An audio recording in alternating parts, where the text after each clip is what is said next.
next presenter is Habiba Ashna. So now we're moving from the West, from Europe, over to Afghanistan, a country that's been in the American public eye for the last 20 years now, or more actually. And her topic is the persecution of women and girls under Taliban 2.0. 2.0 meaning the return of Taliban, which happened kind of after a treaty with America in Qatar, Doha, I think. I'm going to just briefly introduce Habiba.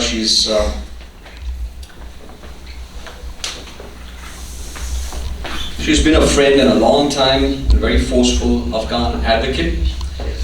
She is an Afghan activist, a researcher, and a writer focused on Afghan politics, diaspora affairs, and women's rights. She previously served as the assistant for Afghan diaspora affairs to the former Afghan President Ashraf Ghani. Habiba Marhoon is known for her efforts in advocating for Afghan women, being the co-founder of Together Stronger, an international advocacy group, and has provided expert analysis on the challenges faced by women and democracy in Afghanistan. She currently heads the Kayenat Publications and Translation Center and has founded non-profit initiatives supporting civil society and liberty in Afghanistan. Habiba.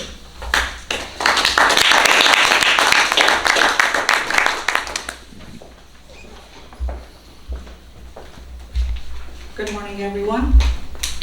Thank you, Carl. And my apologies for being late. Actually, I have to tell you guys, before I came in here, I was speaking to a couple of friends before I actually told Carl that I would be coming to the event. And I told them about, ICHRRF. I told them that it's mostly South Asians. It's founded by the Indian diaspora. It's, we will be all coming together. It is global, but we will have mostly South Asian audience and everyone. And they said, Habiba, if it's Indian Americans, do you know that Muttaqi is going to India? The Taliban, the foreign minister. And I said, yes, I do. And they said, you will be going to an event speaking against the Taliban, knowing that the Taliban are right now in India, and you will be talking about women's rights and challenging them in an event. And I said, yes, I will do. And they said, okay, Mr. Flack. So today, I actually prepared a PowerPoint, and then you can see I have notes.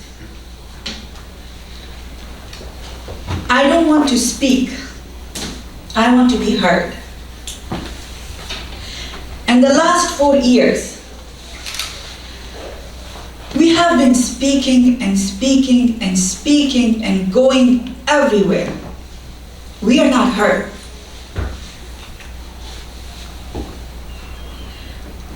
I had sent a data which I had put on PowerPoint, and then I deleted that slide from the PowerPoint. Instead, I sent the rough data to Carl and I said, I want this to be printed. Because I want every single person here, instead of listening to the statistics that I will be giving you, to take those events with you when you go home. Look at each and every thing that has happened from the last 4 years in Afghanistan. And I will be handing them over later on to everyone. Women's rights issue, it's a global issue. I understand that. I know women around the world are working for equality or working for their rights. But the scale and the level in Afghanistan is beyond comparison.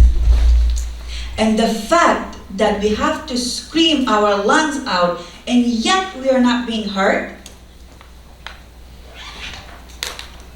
that's shameful for all of us, and that's shameful for the humanity, that's shameful for the world, for us to continuously knock on their doors and be rejected.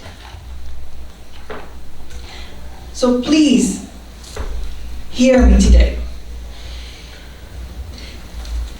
I will be giving you documents of what has happened in Afghanistan for the last 4 years. That data is collected by a group of women from Together Stronger, which I worked with, mostly one of the amazing women who was senior program manager with USIP. Her name is Bilqis Ahmadi. She has been working on this, and the last data that was added there was also by her. We just had recently another event, and currently, right now that I'm speaking, there is public court on Taliban by the women of Afghanistan.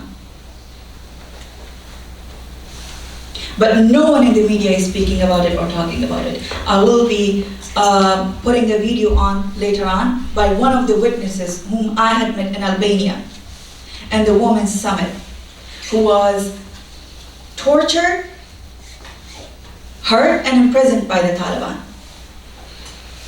Now, I will begin. In Afghanistan, during the Republic, we had achievements.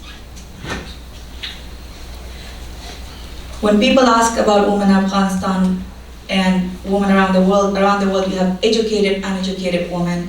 We usually call them the literate, illiterate women. That's how they label it. Illiterate women we don't have it anymore. Back in the days, inside Afghanistan, we had politicians, we had journalists, we had civil society members, we had women in the armed forces. And for the very first time, 13 to 30% women were in every department of the Afghan government. Every sector was required to have 30% of the seats for the women of Afghanistan. And for the very first time, we had female prosecutors in Afghanistan. If I'm not wrong, I think it was 16% of female prosecutors. What happened? As Carl said, Doha Agreement happened. Qatar. The deal was struck. During the negotiations, women's rights were based on what Khalilzad had written on his Twitter. Women's rights and human rights were never the topic, even though the Taliban had made statements publicly about women's rights and human rights, but they were never on the agenda or the task given specifically to the American delegates. And this is written by Khalilzad, who was leading the US negotiations with the Taliban. All the achievements of the 20 years, millions and millions and billions of dollars invested by the world, including the investment made by India and other countries, all vanished. The Taliban came to power. Women lost all the achievements and the 30% that was required for every single person to go and work in every sector. Right now, where we are at, more than 100 edicts have been given by Haibatullah, the Amir al-Mu'minin. 90% of them are on women, the Afghan woman. The data that you will receive would have all the single things and all the imprisonment, torture of women, and all of them. But none of them have been addressed by Haibatullah. What has been addressed in his edicts? How should women dress? How should women go? Women are not allowed in the public sphere. Their voices shouldn't be heard. These are the types of things that they call rights under the Sharia.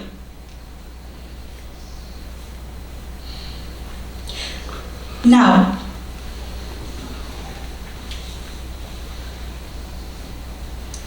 what did we do? What could we do? What could be done in this situation, right? Women of Afghanistan took to the streets.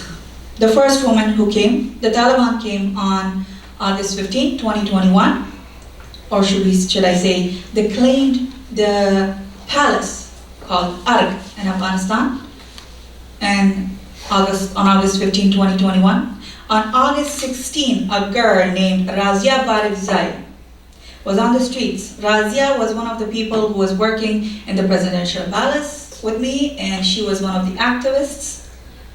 She was on the streets in front of the presidential palace, holding cards and screaming against the Taliban because she was told she's not allowed to go inside and work. The movement started from there. What happened later on? These women were prosecuted, they were taken, they were imprisoned.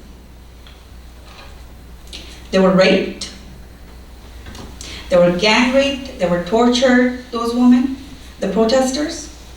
Their families were threatened.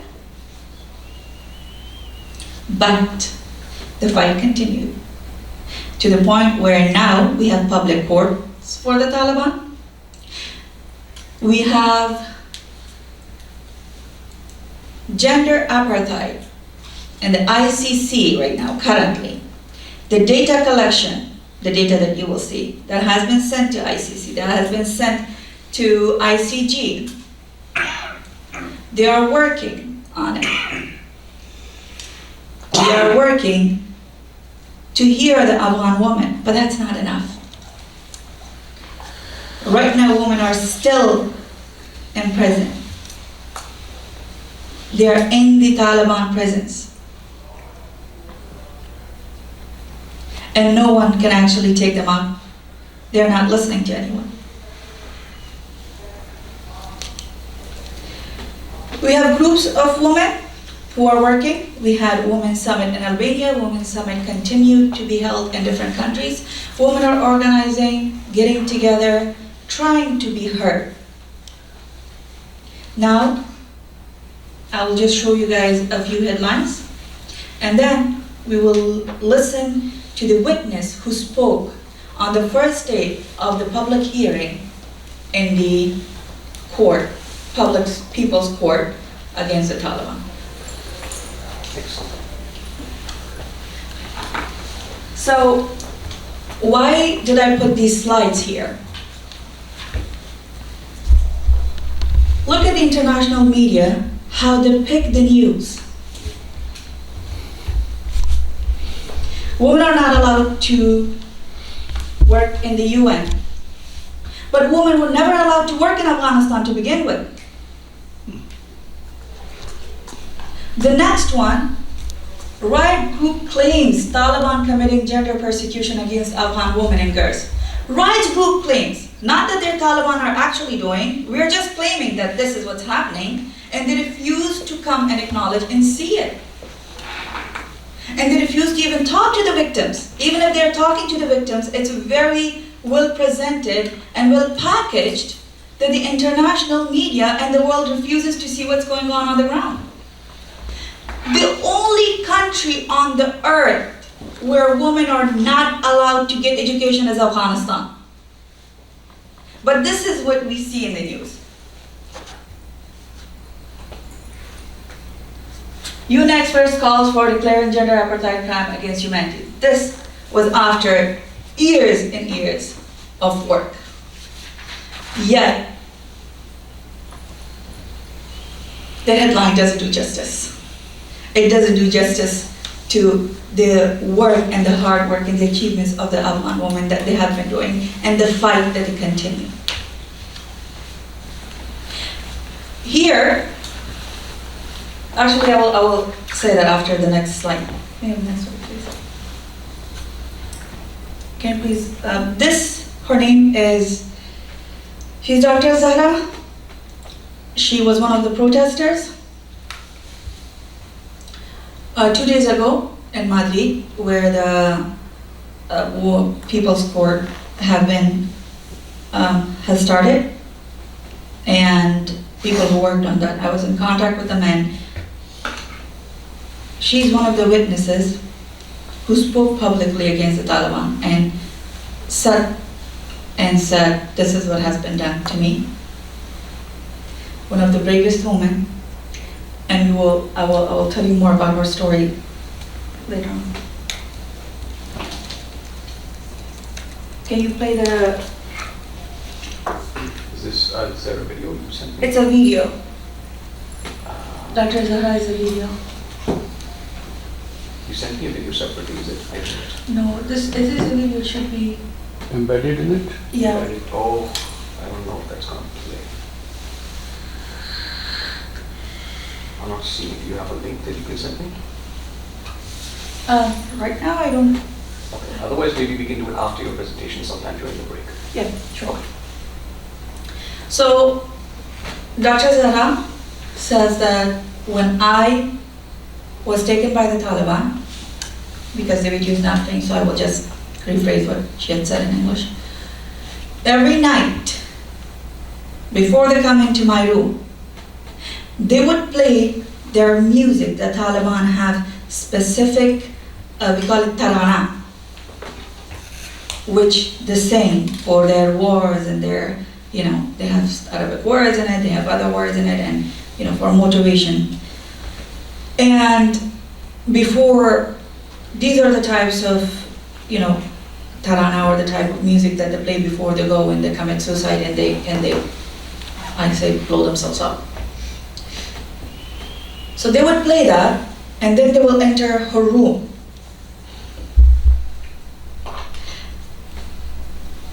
Zahra right now cannot feel her back. She has back pain constantly. She has been tortured. She has been hurt. And she was one of the first people to come publicly and say it. Her only crime, she was a woman who spoke. An educated woman who spoke. Imagine one of your family members, God forbid, taken to a room, and every night the Taliban enters to her room. That's what she has been through. There are other women who came forward where they openly said that the Taliban had taken their clothes off, taken photos and videos of their bodies, and then blackmailed them. And told them that if you speak, we will use these videos, these photos of yours. But you wouldn't hear that in the headlines, will you? It's not going to be in the news because it doesn't fit the narrative created for Afghanistan right now, the world narrative created for Afghanistan right now. The world narrative for Afghanistan is whoever is in power, they are good. Keep your mouth shut. Nobody cares about what's happening to Afghans. So after the gender apartheid, the ICC case, these witnesses, these brave women who came forward and continued pushing.